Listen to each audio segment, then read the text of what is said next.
For 5 minutes. Thank you, Madam Chair. The underlying bill, H.R. 1112, is a critical and carefully crafted bill to address the Charleston loophole.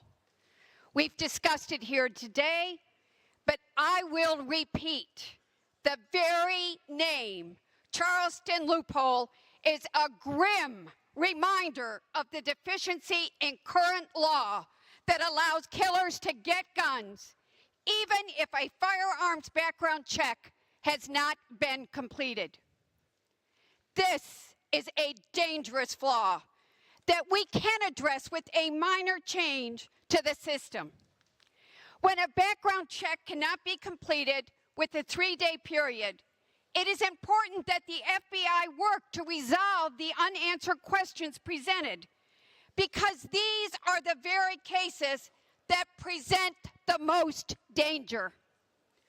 Unfortunately, we have seen many default proceeds go forward in domestic violence cases, allowing an abuser to obtain a firearm even when he or she is prohibited from owning one.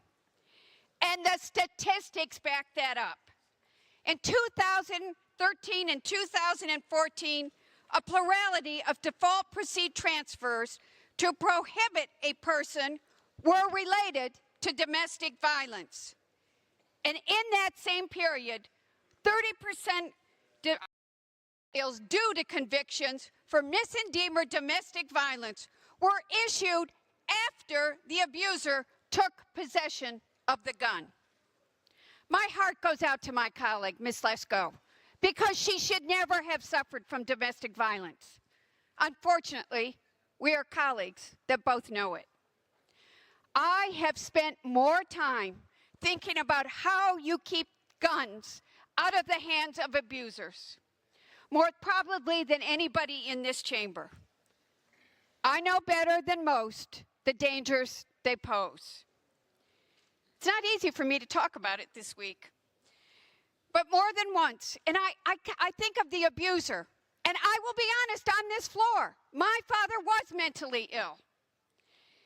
I had to hide in that closet with my siblings, wondering if we would live or die.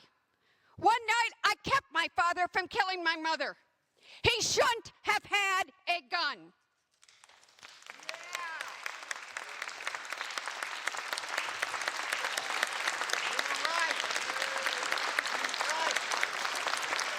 And my mother, this is what I remember as a child. My mother went out and bought a gun. And then all of us were scared to death about her gun and my father's gun. We had 2 guns to worry about. No child, no woman, no man should ever have to go through that. The additional time,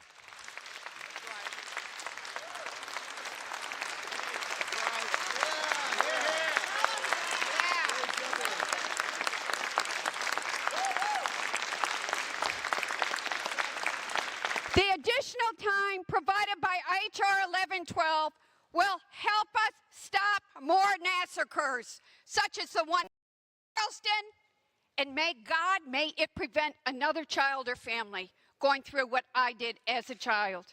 These amendments made by this motion would undermine the life-saving improvements to current law that this bill will initiate. I oppose this motion with every bit of my heart and soul and urge my colleagues to do the same.